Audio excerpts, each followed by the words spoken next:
Alors, bonjour les amis, merci d'être là comme toujours. Donc aujourd'hui, je vais t'expliquer comment toi aussi tu peux libérer ton plein potentiel. Eh bien, quand on parle de finances personnelles, quand on parle d'atteindre des objectifs financiers importants, il est tout aussi important de libérer son plein potentiel. C'est ainsi qu'on arrive à apporter beaucoup de valeur à la société et en contrepartie, évidemment, notre santé financière est positivement impactée. Voilà. Donc, reste bien jusqu'à la fin. Je vais te donner 4 éléments clés qui pourront t'aider effectivement à libérer ton plein potentiel ou du moins à commencer cette réflexion dès aujourd'hui. Voilà. Avant d'aller plus loin, si tu n'es pas déjà abonné à la chaîne, je t'invite à cliquer en bas sur le bouton s'abonner. Partage également cette vidéo, ainsi nous aurons plus de personnes sur cette chaîne. Eh bien, n'oublie pas, à la fin de cette vidéo, partage avec moi dans la partie de description ton opinion par rapport au sujet que j'aborde aujourd'hui dans cette vidéo. Voilà. Alors, comment libérer son plein potentiel ou autrement dit, comment atteindre ce que moi j'appelle sa zone d'illumination ou encore comment atteindre sa zone d'excellence. Un premier élément important que tu dois garder à l'esprit, c'est la passion.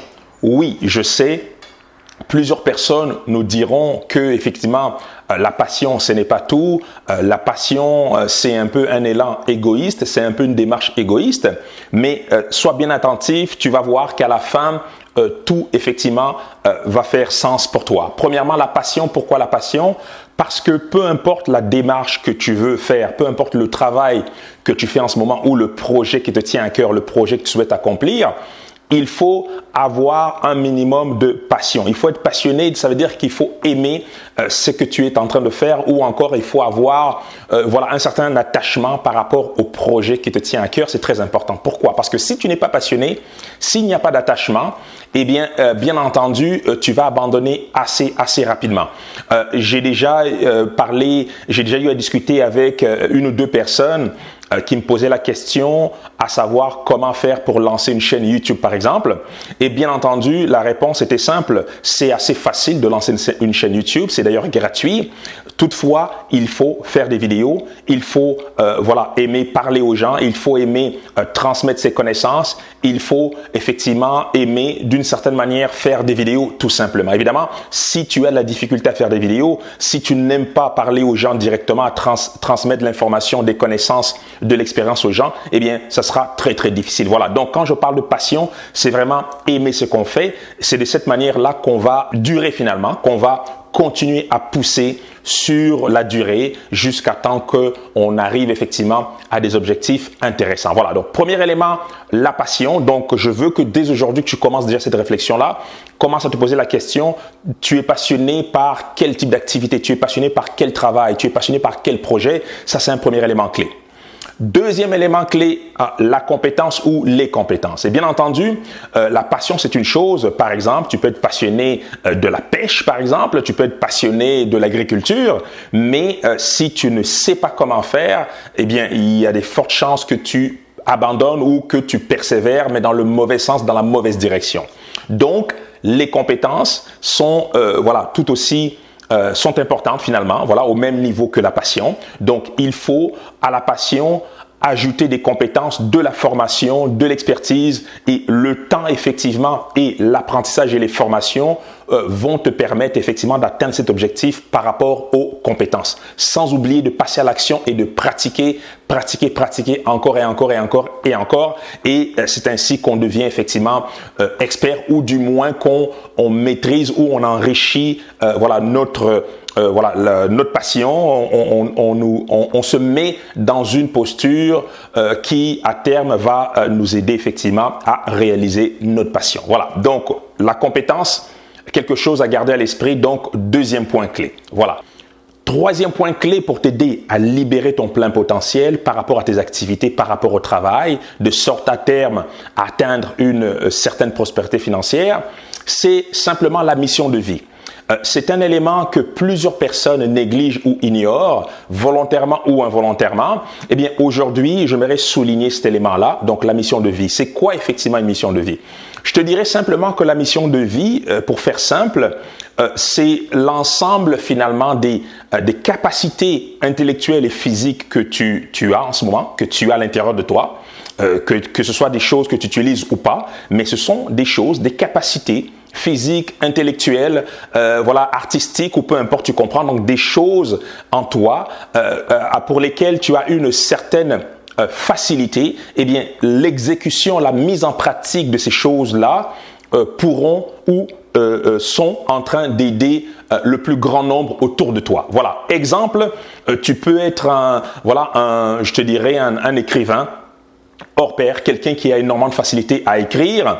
Eh bien, pour toi, l'écriture pourrait être une manière de transmettre tes connaissances, tes compétences ou tout simplement de divertir le plus grand nombre. Donc, tu apportes une grande valeur aux autres à travers des capacités physiques ou intellectuelles que tu as, effectivement, qui fait que la vie des autres s'améliore, hein, ou bien la vie des autres devient finalement quelque chose de plus agréable. Voilà, tu aides à embellir, je te dirais, la vie des autres ou à apporter une valeur ajoutée au plus grand nombre. Voilà, c'est un peu ça la mission de vie. Eh bien, le problème avec la mission de vie, c'est que plusieurs personnes ignorent cette mission de vie, volontairement ou involontairement, et par conséquent n'utilisent pas, ne mettent pas en pratique, ne mettent pas cette mission de vie au service des autres. Et ce qui fait que ça devient finalement avec le temps, ça fait que ces personnes accumulent une certaine frustration et des fois elles ne savent même pas d'où vient cette frustration tout simplement.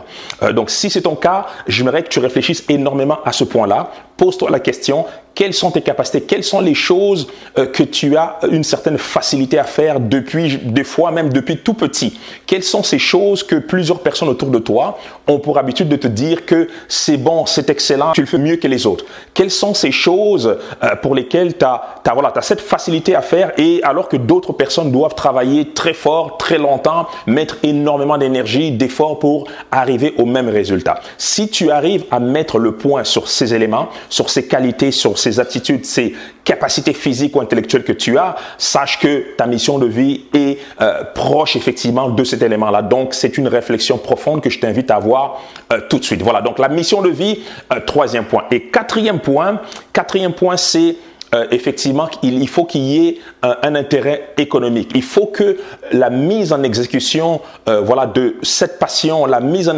exécution de cette mission de vie te permette effectivement d'avoir aussi un retour financier. C'est très important parce que si tu veux durer, si tu veux avoir les moyens de ta politique, les moyens de mettre effectivement en action cette mission de vie qui effectivement a pour objectif d'aider le plus grand nombre, il faut qu'en retour, tu reçoives rémunération.